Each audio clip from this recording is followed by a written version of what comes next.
Il cantiere resterà aperto fino al prossimo 20 giugno. È partita l'opera di asfaltatura lungo via Erta, strada di collegamento a est-ovest in zona collinare del comune di Marostica tra i territori di Crosare e Pradipaldo.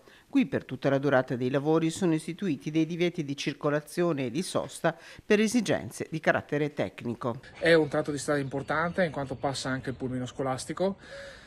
Siamo riusciti a appaltare i lavori che sono iniziati oggi, un importo lavori di 100.000 euro circa, che prevedono l'asfaltatura del tratto di 1 chilometro, la sistemazione della rete scolare e la realizzazione di alcune piazzole di interscambio. Queste piazzole, che saranno realizzate dove la larghezza della strada lo permetterà, sono necessarie per garantire una maggiore sicurezza ai veicoli. Fino al 20 giugno il transito sarà permesso solo ai residenti e ai mezzi di soccorso.